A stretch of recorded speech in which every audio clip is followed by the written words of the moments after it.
Hello दोस्तों, मैं दिनेश चौधरी आप सभी का स्वागत करता हूं आपके अपने इस प्लेटफॉर्म पर, जहां हमने धीरे-धीरे लेकिन दृढ़ता के साथ, मजबूती के साथ अपने लक्ष्य को पाने के लिए, अपने लक्ष्य को प्राप्त करने के लिए आगे बढ़ना शुरू किया और अब हम क्रमबद्ध रूप से बड़ी गहराई के साथ आगे बढ़ते जा रहे हैं। मैं आशा करता हूँ कि आप सब लोग समझ पा रहे होंगे कि मैं किस स्तर पर आप लोगों को ले जाकर के आपकी मेंटालिटी को किस तरीके से सेट करना चाहता हूँ। सिंपल है, फरवरी माह में हम जो भी पढ़ना है वो सब कुछ पढ़कर खत्म कर लें। फिर मार्च और अप्रैल हमारे लिए केवल रिवीजन, रिवीजन, रिवीजन, रिवीजन और रिवीजन के लिए बचे। इसलिए हम हर वो प्रयास कर रहे हैं जो आपको पढ़ाने के लिए, आपको समझाने के लिए ज़रूरी है।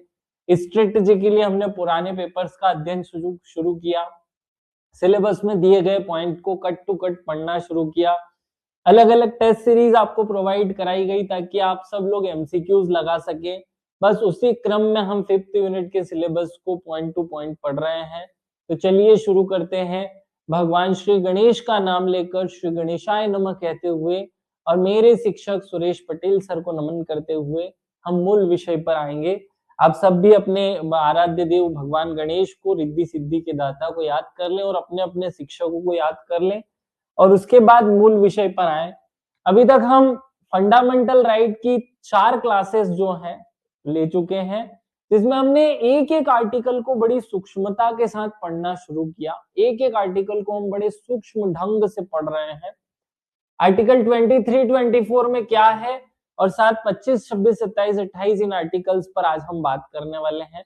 तो चलिए शुरू करते हैं इन विषयों पर। आप सब लोग समझ चुके हैं कि क्या हमारा पढ़ने का पैटर्न है। हम आर्टिकल 12 और 13 एक साथ पढ़े।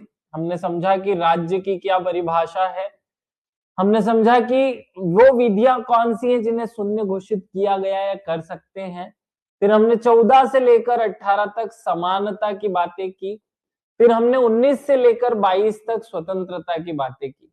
अब हम तीसरे नंबर के फेज में जा रहे हैं, जहां आर्टिकल 23 और 24 में हम शोषण की बात करने वाले हैं। यहाँ ध्यान से समझे, पहले मैं इस कॉन्सेप्ट को समझाऊंगा कि शोषण क्या होता है और हमारे संविधान में जो एक हमें अधिकार दिया गया है शोषण के विरुद्ध अधिकार, इसका क्या अर्थ है।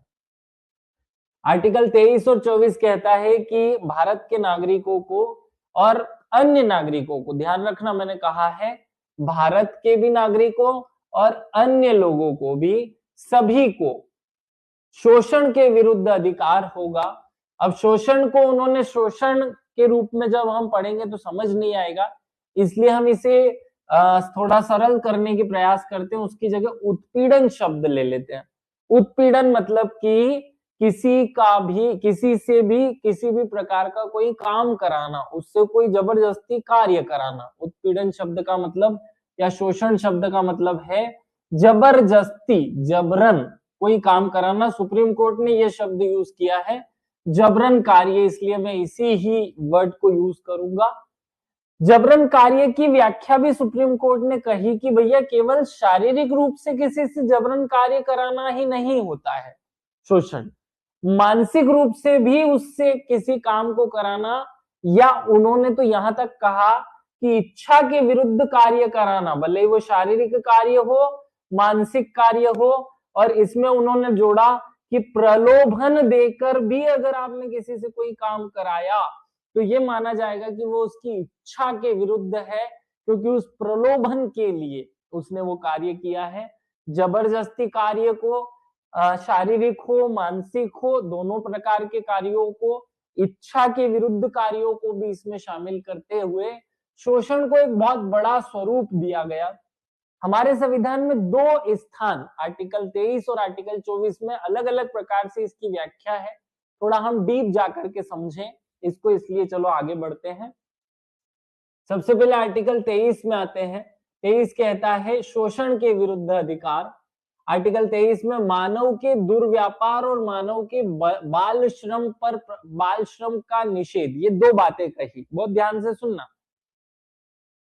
बाल श्रम नहीं कह रहा हूं मैं, बलात् श्रम कह रहा हूं। थोड़ा सा शब्द मैं जानता हूं कि आप लोगों का ध्यान बाल श्रम पे गया होगा। देखो सिंपल सी लॉजिक है, 24 जो आर्टिकल है वो बाल श्रम की बात करेगा। तो जैसे बाल श्रम है, ऐसा के ऐसा आर्टिकल 23 में लिख दो बाल में बलात् श्रम। तो अब बहुत अच्छे से आप चीजों को समझ पाएंगे। यहाँ दो शब्द हैं 23 में, मानव के दुर्व्यापार और बलात् श्रम का निषेध, ये लिखा हुआ है। जबकि आर्टिकल 24 में केवल एक बात, बाल श्रम का निषेध, ये लिखा हुआ है। अपने दिमाग में इन दोनों आर्टिकल्स में क्या लिखा है, क्या डिफरेंस है, ये समझ लें। चलिए शुरू करते हैं। आर्टिकल 23 में भी दो उप आर्टिकल हैं।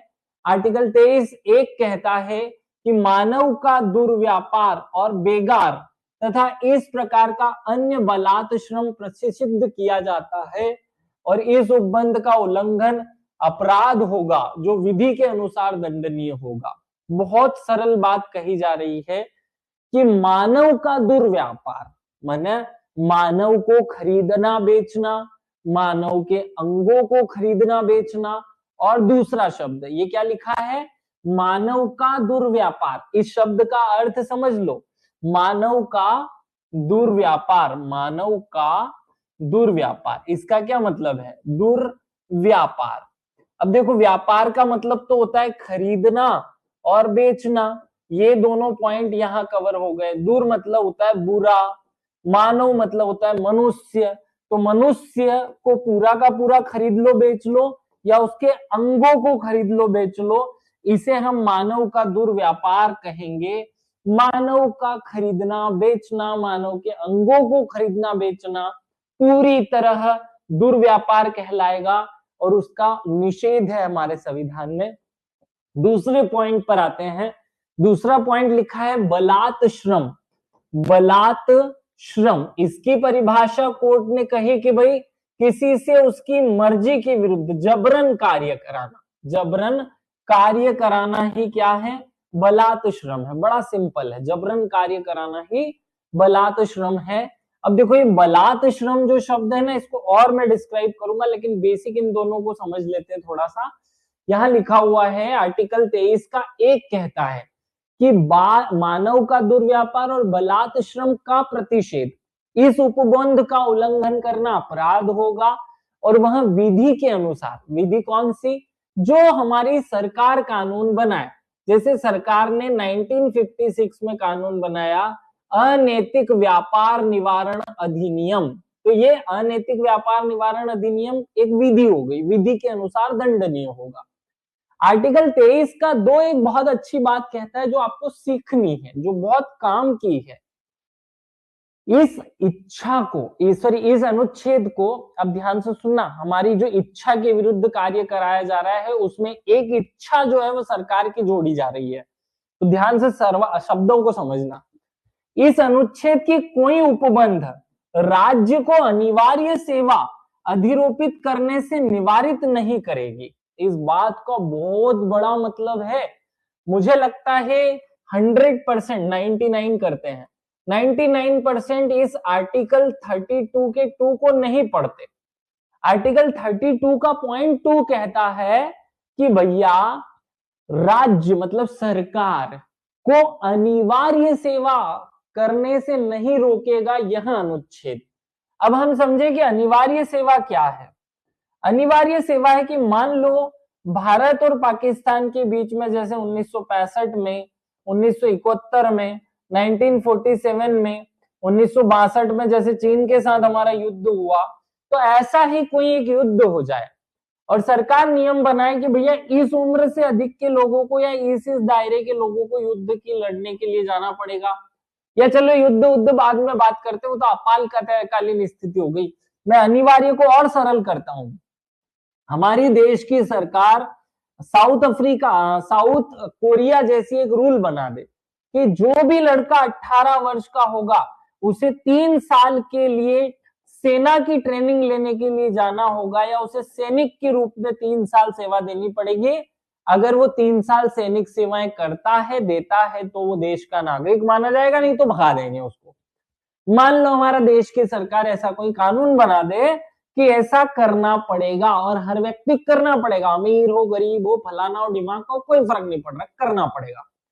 ऐसी स्थिति में हमसे 3 साल तक सैनिक सेवाएं अनिवार्य ली जा रही, मजबूरन करनी पड़ेगी। तो इस बात को अनिवार्य सेवा कहेंगे और राज्य को ऐसा करने से भारत का संविधान नहीं रोकेगा। यही तो कह रहा है हमारे संविधान का आर्टिकल 23(2) कि भैया इस अनुच्छेद की कोई उपबंध राज्य को अनिवार्य सेवाएं अधिरोपित करने से निवारित नहीं करेगा। बहुत ध्यान से सुन लेना इस बात को। इसी पैटर्न पर यूपीएससी एक आध प्रश्न बना देता है और बहुत बेहतरीन प्रश्न बनता है। अब 2 कोर्ट केसेस लेते हैं। पीपल्स यूनियन फॉर डेमोक्रेटिक बनाम यूनियन ऑफ इंडिया, साल था 1982। क्या मामला था समझो थोड़ा सा, ताकि आपको कुछ बेसिक सी बातें समझ में आए। 1982 में नई दिल्ली में एशियन गेम्स होने थे। क्या होने थे? Asian games. तो एशियन गेम्स में हमें एक बहुत बड़ा स्टेडियम बनाना था। उसके बाद बहुत सारा कुछ तामझाम बनाने की जरूरत पड़ी, जिसमें हजारों मजदूरों को लगाया गया। और इन हजारों मजदूरों को लगाने के लिए अलग अलग कंपनियों को ठेका दिया गया। उन ठेकादार कंपनियों ने इन मजदूरों से बहुत ज्यादा काम कराया और बदले में कम मात्रा में पैसे दिए। तो उस समय डेमोक्रेटिक यूनियन नाम का एक मजदूर संगठन सुप्रीम कोर्ट जाता है और सुप्रीम कोर्ट में 1982 की बातें चल रही है, सुप्रीम कोर्ट में कहता है कि साहब इन लोगों से मजबूरन काम कराया जा रहा है और बदले में कम पैसे दिए जा रहे हैं। अब ध्यान से सुनना, सरकार अपना पक्ष रखती है क्योंकि दूसरा पक्ष सरकार है। सरकार कहती है कि भैया हम तो ये काम करवा ही नहीं रहे, ये तो हमने कुछ लोगों को ठेका पर दे दिया है, तो इसके लिए मजदूरों की हर स्थिति दशा के लिए ठेकेदार जिम्मेदार है। अब सुप्रीम कोर्ट टिप्पणी कर रही है कि भैया क्योंकि सरकार के किसी कार्य को किया जा रहा है, अर्थात सरकार पूर्णतः जिम्मेदार है और मजदूरों से एक निश्चित समय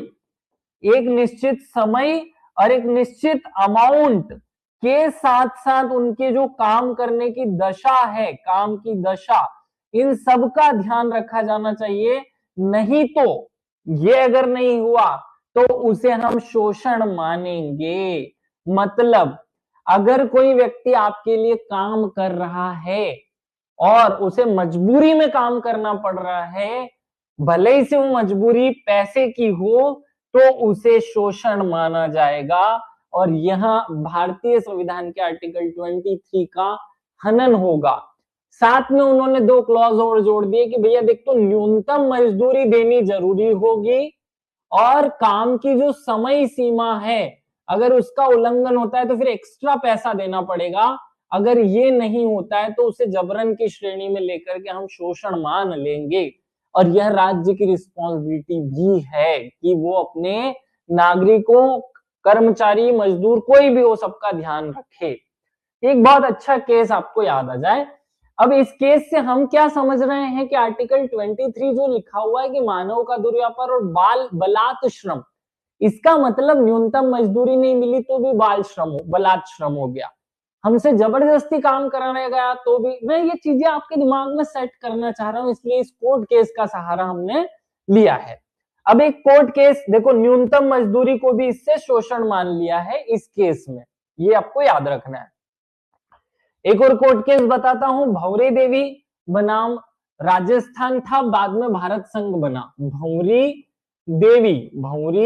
देवी वर्सेस स्टेट ऑफ इंडिया। ये जो केस है इसने पूरे भारत को रुलाया था। भारत में 1997 में इसका फैसला आया था, 1997 में, और पूरी भारत की न्याय प्रणाली को और पुलिस व्यवस्था को झकझोर देने वाला फैसला था। अगर आप चाहें तो मैं इसकी स्टोरी सुनाऊं कि भंवरी देवी कौन थी।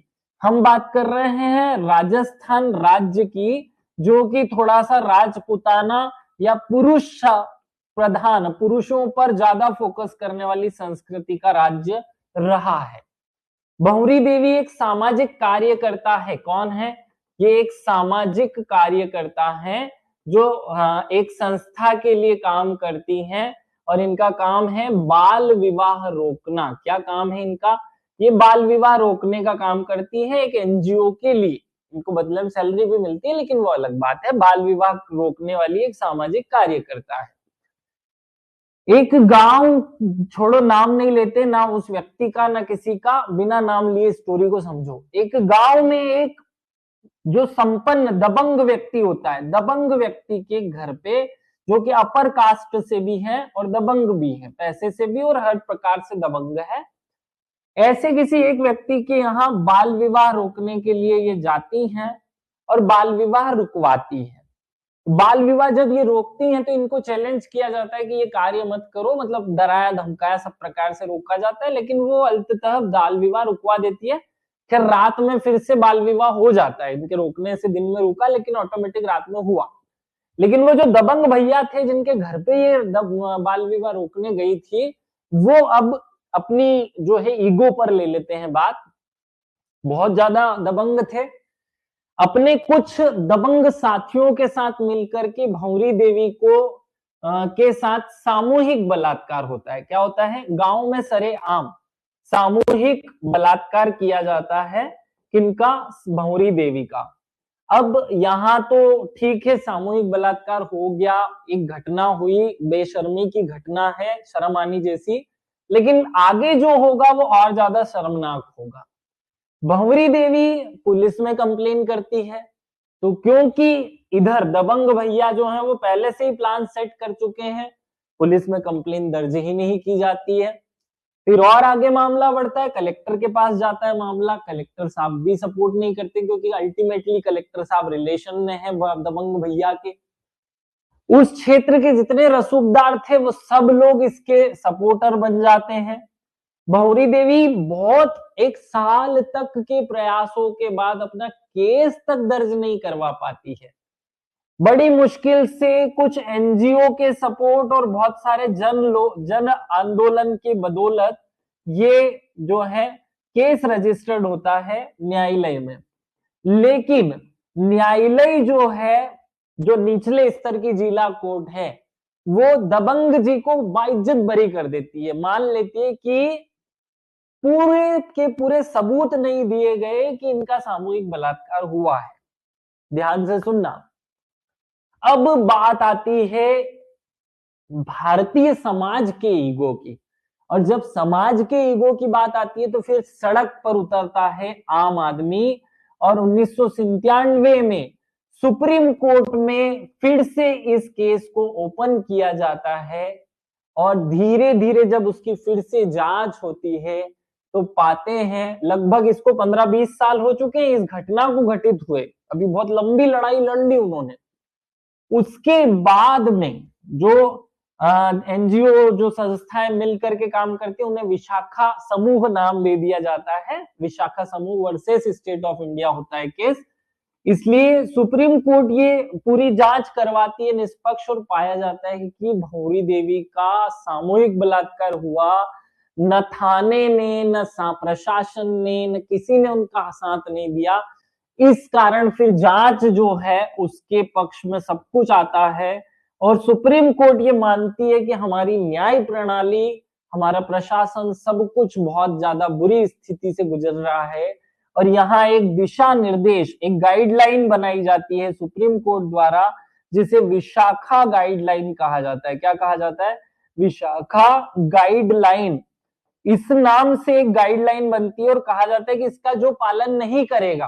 तो अब देखो यहाँ मैं आपको क्या समझाना चाह रहा हूं, समझना। ये पूरी स्टोरी तो हमने सुन ली, विशाखा गाइडलाइन बन गई। वो पुलिस वाले जिन्होंने भंवरी देवी का केस रजिस्टर्ड नहीं किया, उन्होंने अंततः मानव के दुर्व्यापार में भाग लिया है या मानव के शोषण में भाग लिया, मतलब आर्टिकल 23 का हनन किया है।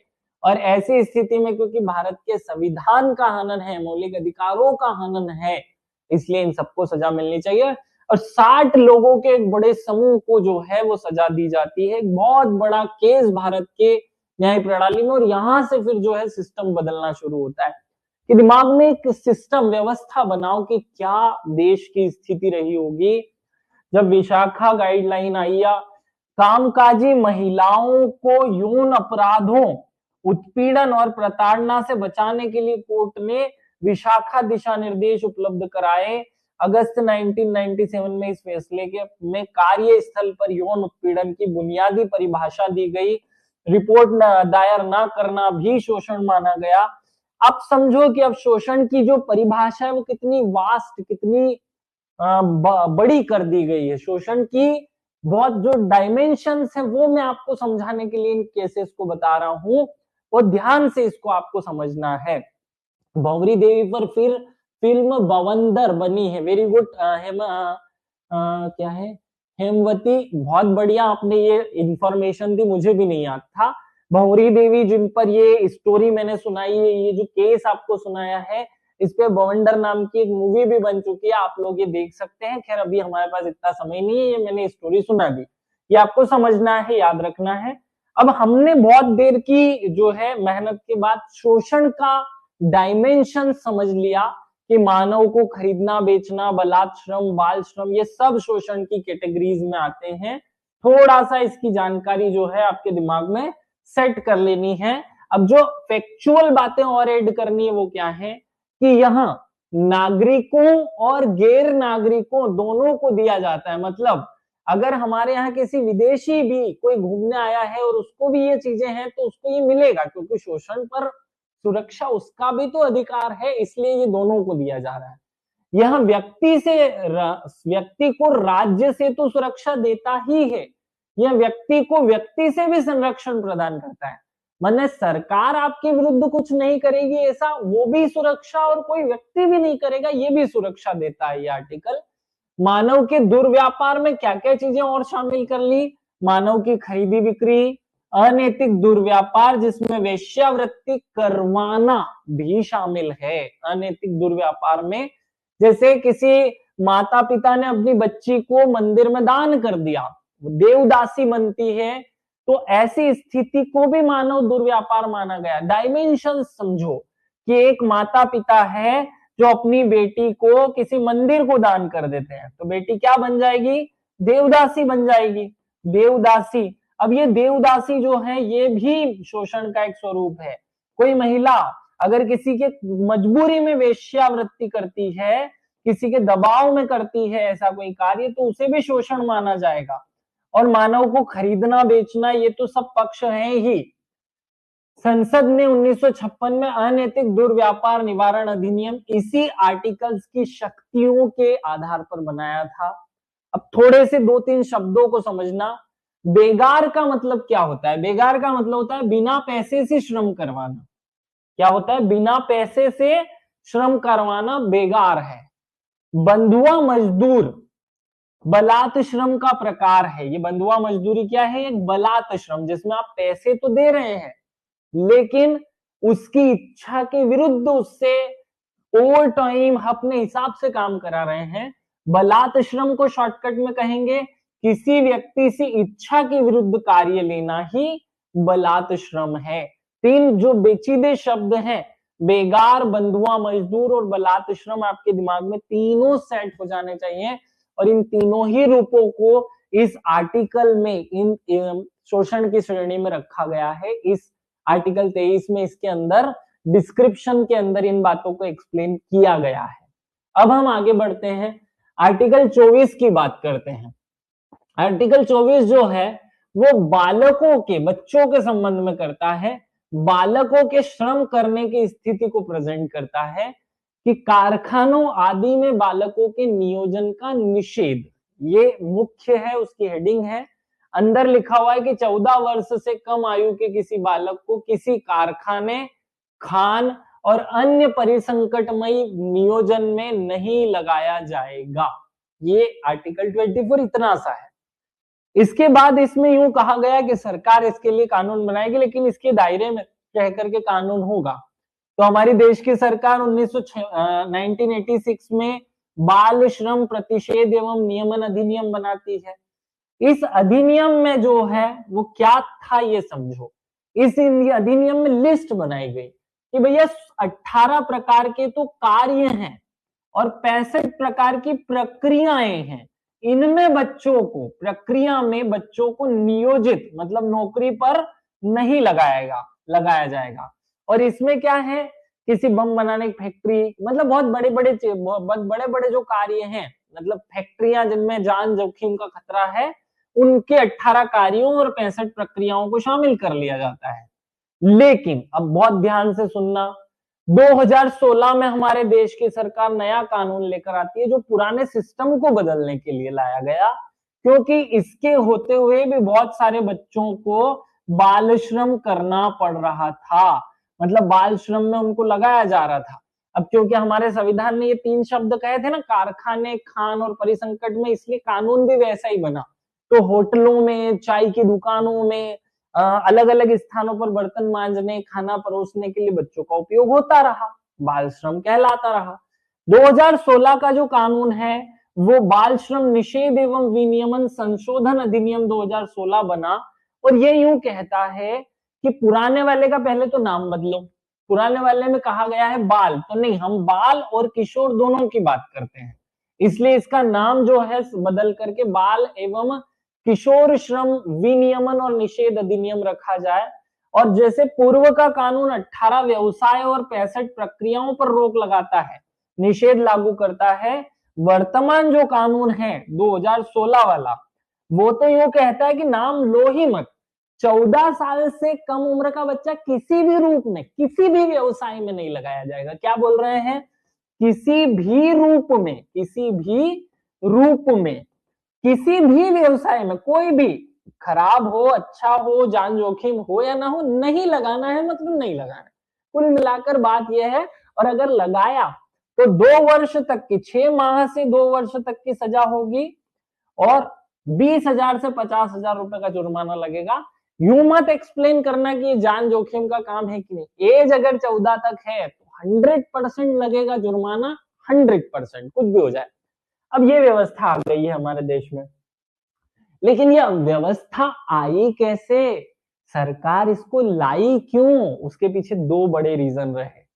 सबसे पहले MC मेहता, वही अपने पर्यावरणविद वाले जो MC मेहता, वही है ये MC Mehta versus state of Tamil Nadu नाम का एक केस जो है 1996 में लड़ा जाता है।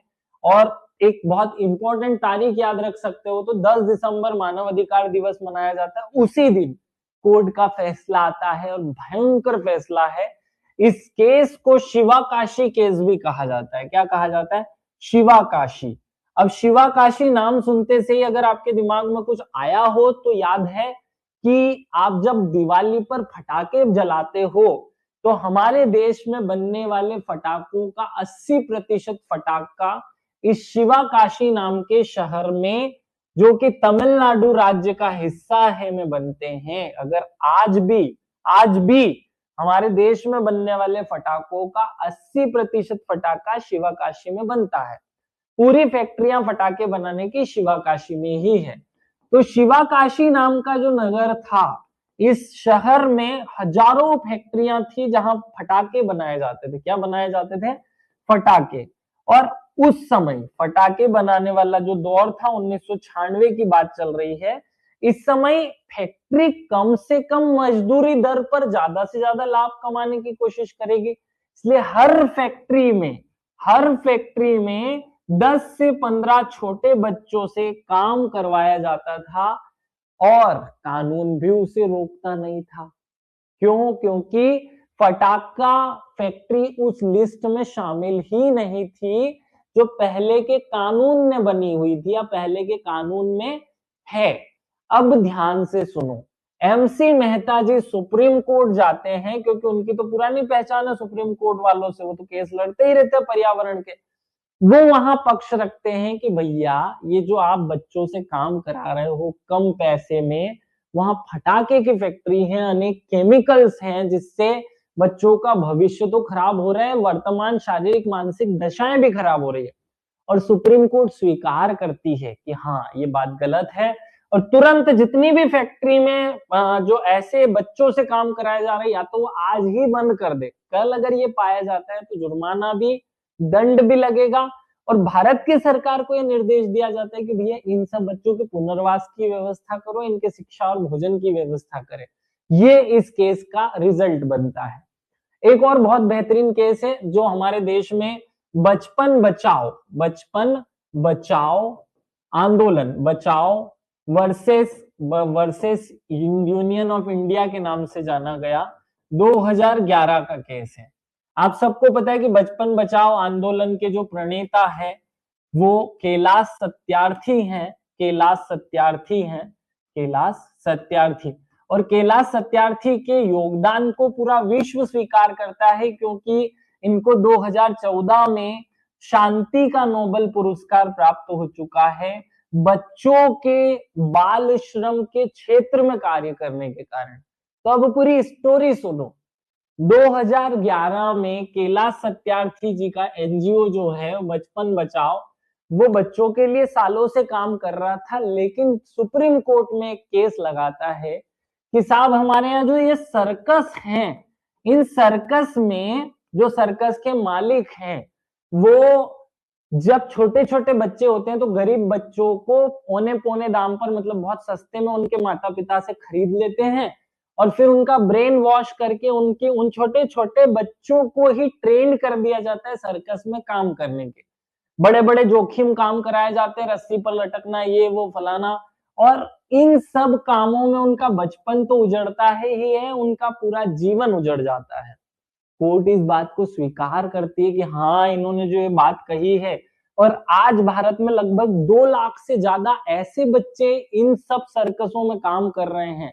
तो सरकार को कोर्ट ये निर्देश देती है कि तुरंत सबसे पहला काम तो उन बच्चों को जो सर्कस में काम कर रहे हैं, किसी भी रूप में माता पिता की परमिशन हो ना हो, खरीदे हो बेचे हो कुछ भी, उन सब बच्चों को छुड़ा करके उनका पुनर्वास किया जाए, फिर उनके शिक्षा भोजन ये वो सारी व्यवस्थाएं की जाए। फिर दूसरा काम, सरकार जांच बिठाएगी कि ये बच्चे इस सर्कस में आए कैसे, छोड़ेंगे नहीं, और किसी भी रूप में अगर यहाँ कोई अनियमितता पाई जाती है तो उनके लिए दंड की व्यवस्था हो। और 2011 से भारत के एक भी सर्कस में आपको एक भी बच्चा नहीं दिखेगा। तो इस बात का आधार बना है हमारा बचपन बचाओ वर्सेस इंडिया ये केस। ये बहुत ज्यादा जरूरी केस है, बहुत इंपॉर्टेंट केस है, दिमाग में सेट करो इन बातों को। लेकिन सर मूवी सीरीज में तो 14 साल से छोटे बच्चों से भी, हाँ बेटा अच्छा हुआ शैलेंद्र आपने ये क्वेश्चन पूछ लिया।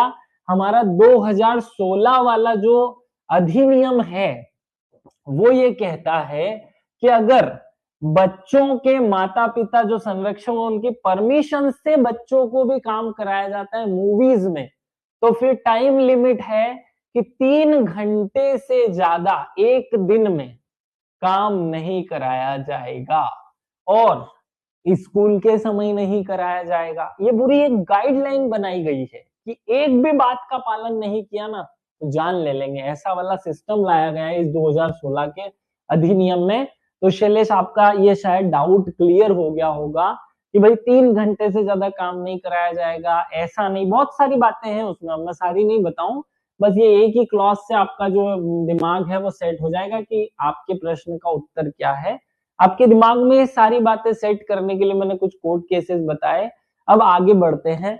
आर्टिकल 25 से 28 जो है हमारे संविधान का, वो धर्म की स्वतंत्रता का प्रावधान करता है। क्या करता है? धर्म की स्वतंत्रता का प्रावधान। तो आर्टिकल 25 क्या कहता है वो सुनो। आर्टिकल 25 कहता है अंतःकरण की धर्म के अबाध्य रूप से मानने, आचरण करने और प्रचार करने की स्वतंत्रता होगी, ये है। अब यहां से जो मुख्य बातें निकली वो 4 निकली। अंतःकरण मतलब होता है अपनाना, मानने, आचरण करने और प्रचार करने की स्वतंत्रताएं भारत का संविधान देता है। आर्टिकल 25 बहुत शुद्ध रूप से 4 बातें कहता है। कि किसी भी, अब देखो यूपीएससी कितना खतरनाक प्रश्न बनाने वाला, देखो कितना जानकार लोग हैं जो प्रश्न बनाते हैं। वो प्रश्न क्या बना रहा है कि आर्टिकल 25 प्रावधान करता है, चार ऑप्शन 1 2 3 4 और इन चारों में यही ऑप्शन है, और नीचे आंसर ए 1 और 2, 2 और 3, 1 2 3 और 1 2 3 4 या उपरोक्त सभी, ऐसे ऐसे आंसर बनाए जाते हैं। इसे कहते हैं असली में क्वेश्चन बनाना, दमदारी के साथ प्रश्न बनाना कि गलत भी नहीं हो और समझ भी पता चले कि यार बच्चे की औकात कितनी है, यहाँ पता चलता है। ये आपको चारों बातें आनी चाहिए, अंतःकरण, मानने, आचरण करने और प्रचार करने। माने मेरी इच्छा कि मैं किसी भी धर्म को मानूं, मेरी इच्छा है कि मैं अपनाऊं, मानू नहीं अपनाऊं, फिर मेरी इच्छा है कि मैं किसी भी धर्म को मानूं, मेरी इच्छा है कि मैं किसी भी धर्म का व्यवहार करूं, आचरण करूं, व्यवहार करूं, ये मेरा मेरा विषय है, और मैं किसी भी धर्म का प्रचार करूं, ये मेरा विषय है, कोई इसमें दखल नहीं देगा। इन चारों बातों की स्वतंत्रता हमारे आर्टिकल का संविधान 25 या संविधान का आर्टिकल 25 देता है। अब लेकिन ये तो बहुत फोरी बात हो गई, हमें तो डीप समझना है, तो 25 के अंदर खोल कर देखते हैं कि क्या लिखा हुआ है। तो 25 में दो आर्टिकल हैं। 25 एक कहता है कि लोक व्यवस्था, सदाचार और स्वास्थ्य। ध्यान से सुनना, अब यूपीएससी का बड़ा गंभीर प्रश्न शुरू होता है। एमपीपीएससी भी आजकल इस ट्रेंड पर प्रश्न बना रही है, केवल संविधान में, संविधान में भी बहुत कुछ टॉपिक सिलेक्टेड है, वहां से सब जगह से नहीं बनाती। लोक व्यवस्था, सदाचार और स्वास्थ्य को बनाए रखते हुए, अब देखो, अब घुसे तो पता चला ना कि देखो भैया, आपको अपने धर्म को अपनाने, मानने, आचरण करने और प्रचार करने की स्वतंत्रता है, लेकिन अगर आपके धर्म के प्रचार या मानने या आचरण करने से लोक व्यवस्था भंग होती है, तो सीएम योगी जी आएंगे और आपकी मस्जिद पर जो लगे हुए माइक है उनको निकलवा कर फेंक देंगे। और जब आप सुप्रीम कोर्ट में केस लड़ने जाओगे तो सुप्रीम कोर्ट कहेगी कि बेटा, आर्टिकल को पूरा नहीं पढ़ा तूने, आर्टिकल 25(1) में क्या लिखा हुआ है कि लोक व्यवस्था, मतलब आप अगर मस्जिद पर, मंदिर पर, किसी भी धार्मिक स्थल पर एक बड़ा सा भोंगा लगा करके बोल रहे हैं जिससे व्यवस्था भंग हो रही है, जिससे सदाचार को खतरा है, जिससे लोगों के स्वास्थ्य को खतरा है, तो ऐसी स्थिति में आपका आर्टिकल 25 जीरो हो जाएगा। तो आपको ये तीन बातों का ध्यान रखना पड़ेगा अगर आप चाहते हो कि आपको आर्टिकल 25 जो है धर्म के मानने, आचरण करने, प्रचार करने, फलाना ढिमाका सब प्रकार की स्वतंत्रता मिले, तो आपको ये तीन बातें बनाकर रखनी पड़ेगी। जहां तक आप ये तीन बातों का ध्यान रखेंगे, वहां तक आपको धर्म के प्रबंधन, आचरण करने सबकी स्वतंत्रता है। जहां आपने इन तीन को गड़बड़ किया, आपका अधिकार समाप्त। आर्टिकल 25(2) क्या कहता है? विद्यमान विधि, मतलब उस समय जो बनी हुई विधि थी उनका बना रहना, या राज्य द्वारा ऐसी विधियां बनाए जाना, मतलब बनी हुई विधियां बनी रहेंगी और राज्य ऐसी विधियां और बना सकेगा। कैसी विधियां? जो धार्मिक आचरण से संबंधित किसी आर्थिक, वित्तीय, राजनीतिक, लौकिक और क्रियाकलाप का विनियमन करती है। बहुत ध्यान से सुन लेना। सामाजिक कल्याण और सुधार के लिए या हिंदुओं की संस्थाओं को हिंदू के सभी वर्गों, अनुभागों के लिए खोलने का उपबंध करती है। उन सब विधियों को राज्य बना सकेगा और उन्हें विनियमित कर सकेगा। ऐसी विधि बना सकता है राज्य। ये इन दो सब आर्टिकल, आर्टिकल 25(2) क और 25(2) ख में कहा गया कि देखो भैया, राज्य को धर्म के मामले में कानून बनाने का अधिकार नहीं है, लेकिन राज्य धर्म से संबंधित आर्थिक कानून बना सकता है, धर्म से संबंधित वित्तीय व्यवस्थाएं बना सकता है, धर्म से संबंधित राजनीतिक व्यवस्थाओं के कानून बना सकता है, विनियमन कर सकता है, लेकिन या लौकिक जो व्यवस्थाएं हैं, क्रियाकलाप है, उनको भी विनियमित कर सकता है। ये याद रखना। संविधान के अलग अलग केसों में ये कुछ बातें सामने आई कि कृपाण धारण करना और उसे लेकर चलना सिखों के धर्म का अंग है, और जो चीजें धर्म का अंग है उस पर कानून नहीं बनाया जाएगा। इसीलिए हर धर्म के लोग ये चाहते हैं, हर चीज को धर्म का अंग मान लो, ताकि सरकार ना तो डिस्टर्ब करे, ना कोई परिवर्तन हो, ना कोर्ट उसमें चैलेंज कर सके। हिंदू शब्द में सिख, जैन, बौद्ध को शामिल किया जाएगा, ये संविधान ही कहता है। ये दोनों बातें आपको बहुत अच्छे से रट करके रखनी है। अब हमने आर्टिकल 25 पढ़ तो लिया, हमें ये समझ में आ गया कि भैया हमारा जो केस है वो क्या है, कि धर्म को हम क्या कर सकते हैं, हम धर्म का अपनी इच्छा से अपना सकते हैं। धर्म का प्रचार, मानना और आचरण करना ये सब हमारे हाथ में, लेकिन लोक व्यवस्था, सदाचार और स्वास्थ्य को बनाए रखते हुए। अब यहाँ एक कोर्ट केस है जो बहुत इंपॉर्टेंट है, रेव स्टेनलिस वर्सेस भारत संघ। और ज्यादा इंपॉर्टेंट है क्योंकि ये मध्य प्रदेश और उड़ीसा इन दो राज्यों से है। ये जो रेव स्टेनलिस है ये एक पादरी है, ईसाई धर्म के मानने वाले व्यक्ति हैं। और बात चल रही है 1977 की। कब की बात चल रही है? 1977, 1977 की। उस समय क्या होता है, मध्य प्रदेश की सरकार भी और उड़ीसा में उड़ीसा की सरकार, ये अपने एक कानून बनाते हैं, दोनों राज्य अपने अपने लिए ये भी एक कानून बनाते हैं। और वो कानून जो है वो धर्मांतरण को रोकने के लिए बनाया जाता है, कि धर्म को जबरदस्ती किसी व्यक्ति को अपनाने के लिए बाध्य करने की स्थितियां, उनके लिए सजा का व्यवस्था करता है। तो ये भैया को तो गुस्सा आ जाता है रेव स्टेनलिस को, और ये चले जाते हैं भारत के सुप्रीम कोर्ट में, कि भैया इन दो राज्यों ने क्या फालतू कानून बना रखा है, ये तो हमें अपना काम ही करने से रोक रहे हैं। तो अब आगे की स्टोरी सुनो। ये जो रेव स्टेनलिस हैं, रेव स्टेनलिस ये कहते हैं कि भैया मैं एक धार्मिक गुरु हूं वर्सेस इंडिया।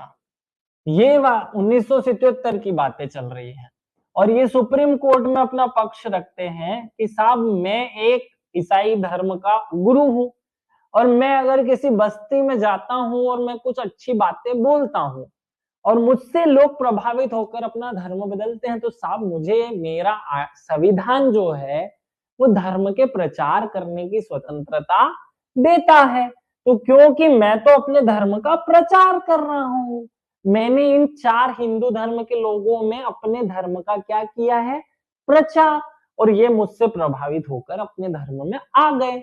या मुस्लिम धर्म के लोगों को मैंने हिंदू या ईसाई या कुछ भी बनाया, ये मेरा प्रचार करने का अधिकार है ना, आपके संविधान ने ही तो दिया है। तो अब सुप्रीम कोर्ट का माथा ठनकता है कि भैया बंदा बात तो सही कह रहा है, तो फिर धर्म पर धर्मांतरण के कानून कैसे बन सकते हैं, ये तो संविधान के विरुद्ध है।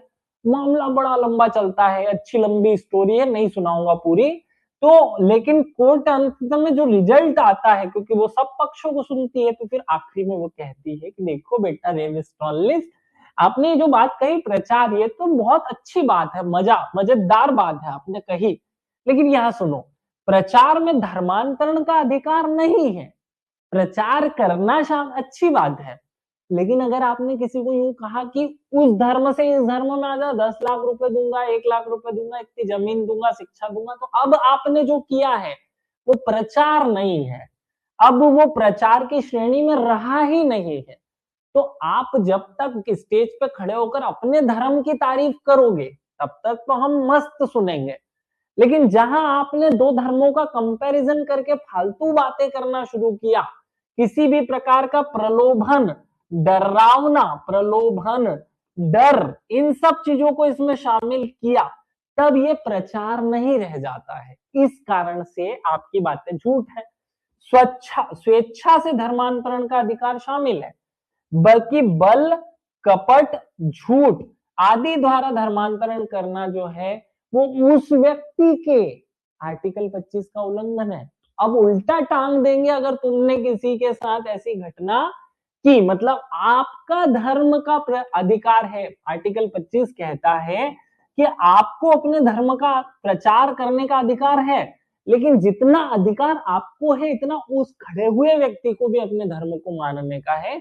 अगर आपकी झूठी बातें, डर, प्रलोभन से वो व्यक्ति अपना धर्म बदल रहा है, तो ये उस व्यक्ति के आर्टिकल 25 का उल्लंघन है बेटा, और ऐसा किया तो जुर्माना दंड सब लगाएंगे। ये केस है बहुत इंपॉर्टेंट।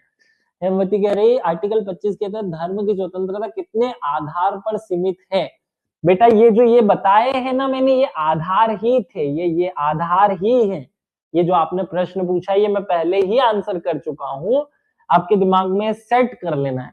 अब आर्टिकल 26 पर चलते हैं अगर आप इजाजत दो तो। आर्टिकल 26 कहता है कि धर्म के कार्यों के प्रबंध की स्वतंत्रता होगी। धार्मिक कार्यों के प्रबंध की स्वतंत्रता है। लोक व्यवस्था, सदाचार और स्वास्थ्य, तीन शब्द अभी पहले भी आए थे, अब फिर से आ गए।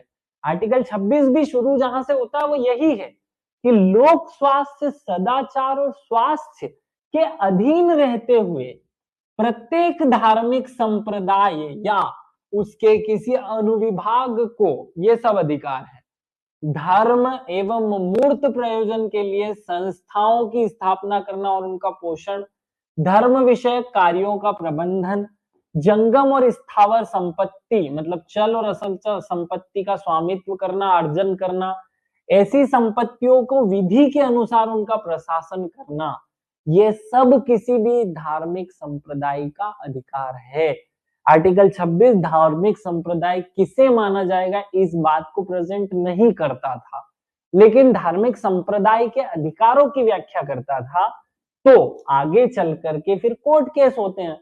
तो एक कोर्ट केस होता है एसपी मित्तल बनाम भारत संघ, और यहां पर बात आती है कि यार कोई भी अन्नू मन्नू चन्नू आता है, एक धर्म के नाम से संस्था बनाता है और उसमें खूब सारा भंडारा ले लेता है, पैसा इकट्ठा करता है, उसका गलत उपयोग करता है। तो धार्मिक संप्रदाय की परिभाषा क्या है साहब? तो सुप्रीम कोर्ट कहता है 1983 की बातें चल रही हैं कि धार्मिक संप्रदाय 3 शर्तें पूरी करनी पड़ेगी तो उस धर्म को धार्मिक संप्रदाय कहेंगे। पहला, वह व्यक्तियों का समूह होगा जिसका एक विश्वास होना चाहिए, एक साझा संगठन हो जाए, कोई एक व्यक्ति नहीं हो सकता, और एक विशिष्ट नाम होना चाहिए। ये बेसिक जो है, और इसी आधार पर अरविंदो समाज को धार्मिक संप्रदाय कोर्ट ने मानने से अस्वीकार कर दिया कि हम नहीं मानेंगे धार्मिक अरविंदो समाज को। सर्वोच्च न्यायालय ने धार्मिक संप्रदाय के लिए 3 शर्तें मानी कि यह व्यक्तियों का समूह होना चाहिए जिसका एक विश्वास तंत्र होना चाहिए और उसी के अनुसार आध्यात्मिक तुष्टि के अनुकूल हो, एक सामान्य संगठन होना चाहिए और एक विशिष्ट नाम होना चाहिए। ये शर्तें पूरी करेगा तो ही हम उसे धार्मिक संप्रदाय मानेंगे, नहीं तो धार्मिक संप्रदाय नहीं मानेंगे हम उसको। अब यहाँ 2 बातें सुन लो। अब आपका मन कर रहा होगा कि आर्टिकल 25 और 26 में तो सबने एक जैसी बातें बता दी। नहीं बेटा, बिल्कुल भी नहीं। आर्टिकल 25 जहां किसी व्यक्ति के लिए सारी बातें करता है कि किसी व्यक्ति को धर्म को अपनाने, मानने, प्रचार करने और व्यवहार करने की स्वतंत्रता है, आर्टिकल 26 बिल्कुल उल्टा है। बिल्कुल उल्टा कि किसी धार्मिक संप्रदाय को अर्थात समूह को अपनी धार्मिक स्वतंत्रता का अधिकार है। मतलब धार्मिक संप्रदाय को, समूह को अपने धर्म को प्रबंधन करने की बात स्वतंत्रता देता है। तो आर्टिकल 26 जो है वो एक समूह के लिए कही जाने वाली बातें हैं, जबकि आर्टिकल 25 जो है किसी एक विशिष्ट व्यक्ति के लिए कही जाने वाली बातें हैं। दोनों में खूब डिफरेंस है। आर्टिकल 27 पे चलें उससे पहले समीना ने क्या बोला है?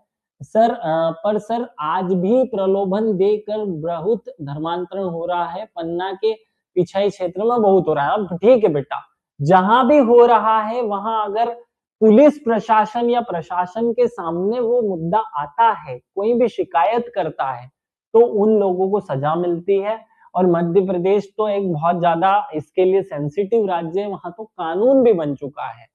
इसलिए मध्य प्रदेश जैसे राज्यों में धर्मांतरण अब धीरे धीरे कम हुआ है। कोई भी चीज एकदम से, देखो शराब पीकर या किसी का मर्डर करना अपराध है, सबको पता है, लेकिन मर्डर नहीं हो रहे हैं क्या? अपराध होने की घोषित कर देने से मर्डर रुक गए? नहीं। ऐसे ही धर्मांतरण अपराध है, लेकिन धर्मांतरण रुका नहीं है। मैंने नहीं कहा कि पूरी तरह रुका, वो अब भिन्न भिन्न रूपों में हो रहा है, लेकिन हमारा प्रशासन, हमारी पुलिस उसे रोकने की भरसक प्रयास करती है। यदि कोई व्यक्ति स्वेच्छा से अल्पसंख्यक के धर्म में जाता है तो उसको अल्पसंख्यक आरक्षण मिलेगा? बिल्कुल भी नहीं मिलेगा। भाई धर्म बदल लेने से आरक्षण का कोई लेना देना नहीं है, उस व्यक्ति को ऐसा कोई लाभ नहीं मिलेगा जो उसने अपनी वास्तविक स्थिति को बदलने के बाद प्राप्त किया। नहीं मिलता है शैलेश। आप भले ही कोई भी जहन्नुम बन जाओ, अगर आप जनरल में थे और आपने अपना धर्म बदल लिया और कुछ और बन गए तो बिल्कुल कोई लाभ नहीं मिलेगा, भूल जाओ।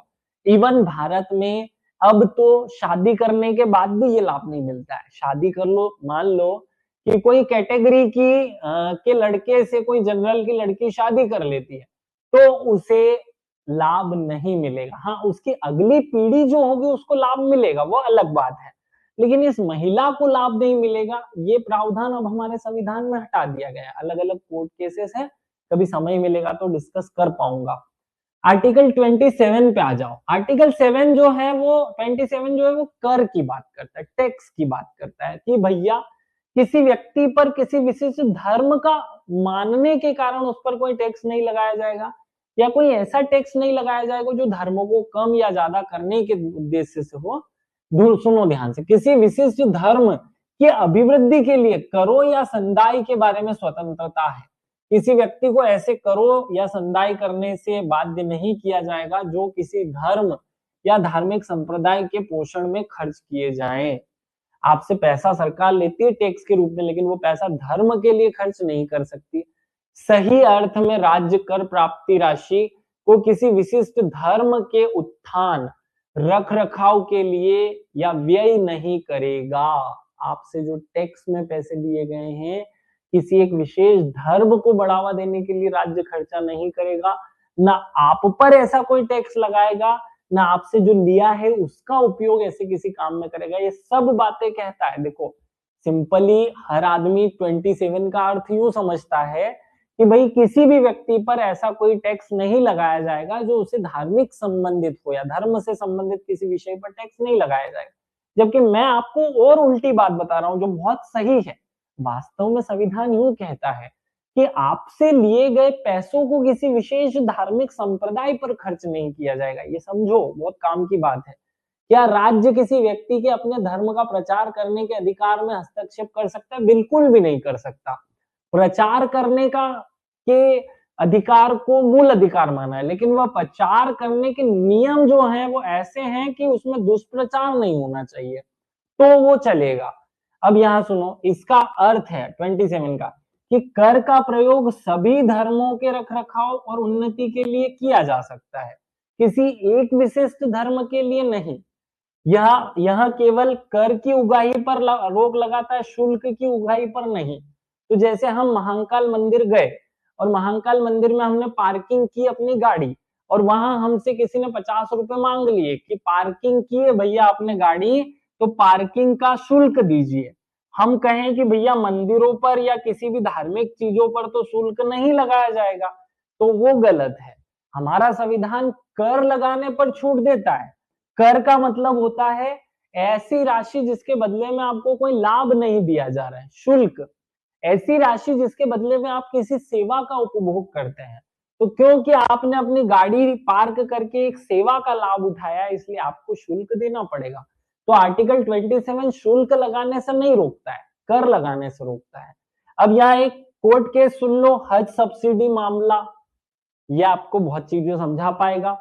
हमारे देश में कुछ सालों तक क्या होता रहा, कुछ एक विशेष सरकार ने एक विशेष वर्ग के लोगों को हज पर ले जाने के लिए एक निश्चित बजट की राशि जो है वो अपने बजट में से खर्च करना शुरू किया।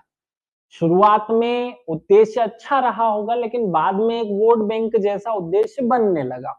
ऐसी स्थिति में 2000 फिर जो अगली सरकार आई उसने रोकना शुरू कर दिया, कम करना शुरू कर दिया। कोई सरकार ज्यादा पैसा खर्च करती थी हज सब्सिडी पे, किसी सरकार ने 700 करोड़ रुपए खर्च कर दिए साल भर में, किसी व्यक्ति ने और ज्यादा लुभाने के लिए 4000 करोड़ रुपए खर्च कर दिए साल भर में। माने आपसे जो टैक्स का पैसा लिया गया था उसमें से 4000 करोड़ रुपए किसी एक विशेष वर्ग को यात्रा कराने के लिए खर्च कर दिया भैया। अब ध्यान से सुनना यहाँ पर। तो भारत संघ बनाम रफीक शेख भिकान 2012 का एक कोर्ट केस है। कोर्ट केस में ये भिकान साहब ये कहते हैं कि साहब हमारे धर्म के लिए जो हज की पिक्चर है हज ले जाने के लिए जो सब्सिडी दी जाती है, हम जो यात्रा करते हैं उसमें सरकार एक कंट्रीब्यूशन देती है, सरकार इसे मैनिपुलेट कर रही है, इसे कम कर रही है, तो इस पर रोक लगाओ आप। अब सुप्रीम कोर्ट चले जाता है मामला, तो सुप्रीम कोर्ट में हज सब्सिडी का बड़ा मुद्दा उठता है और फिर मामला ये कि भैया अगर ज्यादा कुछ बोलो हज सब्सिडी, तो अगर ऐसी कुछ गड़बड़ हो जाए तो लोग हमारे यहाँ धर्म को की चिंदी पिंदी निकाल करके अपनी रोटियां सेकने लग जाते हैं। तो बड़ा शानदार फैसला दिया जाता है। सुप्रीम कोर्ट कहती है कि अगर हज पर जाना मुस्लिमों के लिए धर्म के एक अंग का हिस्सा है तो ये बात ठीक है, लेकिन अगर अब कुरान का जिक्र आता है कि भैया कुरान में कहा गया है कि जो व्यक्ति अपनी यात्रा का खर्च उठा सकता है वही हज करे, उसके अलावा सबको हज करने की जरूरत नहीं है, ऐसा कहा गया है। तो इस कोर्ट केस में कहा जाता है कि अगर यहाँ ये यात्रा खर्च की बात की जा रही है, इसका मतलब जो सक्षम व्यक्ति है वो ही करे, फिर आप सरकार पर ये दबाव क्यों डालें? तो इस कारण आपकी जो यात्रा है उसे मुस्लिम धर्म के इस जो मूल अंग है उसका हिस्सा नहीं माना जा सकता यात्रा को, इसलिए इस हज सब्सिडी पर रोक लगानी चाहिए। और सुप्रीम कोर्ट कहती है कि भैया अब हम आज्ञा दे रहे हैं कि अगले 10 वर्षों में मतलब कि 2022 तक हज की सब्सिडी को जीरो कर देना। तो हमारी सरकार तो प्रोएक्टिव है, भारत की सरकार 2018 में ही हज सब्सिडी जीरो कर देती है। आप सोचो कि जो 4-5 हजार करोड़ रुपए तक हो गई थी, धीरे धीरे जीरो किया गया है। ये मामला था, बहुत इंपॉर्टेंट मामला था। बहुत सारे ऐसे केसेस हैं कि जहां सरकार ने धर्म के मामलों पर बात की है, तो जब एक अल्पसंख्यक नाम का चैप्टर आएगा ना, वहां मैं ये बातें और करूंगा। अभी मैं ये करूंगा तो थोड़ा सा अलग प्रकार की अंडरस्टैंडिंग बन जाएगी, इसलिए मैं अभी नहीं कर रहा हूं ये बातें।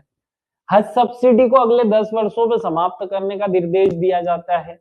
इस्लाम धर्म के अनुसार हज की यात्रा व्यक्ति को अपने स्वयं के खर्च पर करनी चाहिए, तो सब्सिडी इस सिद्धांत के विरुद्ध है, अर्थात इसे 2018 में पूरी तरह समाप्त कर दिया गया। ये दिमाग में सेट कर लो, अभी नहीं समझा रहा हूं, अभी क्या होगा मैं कुछ समझाऊंगा, कुछ का कुछ मतलब निकल जाएगा।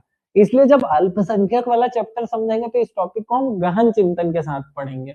अब अपन 2018 पे आते हैं, सॉरी हमारे आर्टिकल 18 पे आते हैं यहाँ सर। लेकिन मदरसों के लिए सरकार पैसा देती है, एग्जाम असम या बेटा वो शिक्षा है, और शिक्षा के लिए हमारे संविधान में अलग कहानी है, वो आर्टिकल 29 और 30 में आएगी। तो समीना आपका प्रश्न गलत है। अभी हम धर्म की बात कर रहे हैं, मदरसों की बात की नहीं हमने, मदरसों की बात की शिक्षा के लिए, मदरसा शिक्षा पर समर्पित है। अब हेमवती ने क्वेश्चन पूछा, क्या राज्य किसी विशेष धर्म के प्रचार के लिए टैक्स लगा सकता है? बिल्कुल भी नहीं लगा सकता है।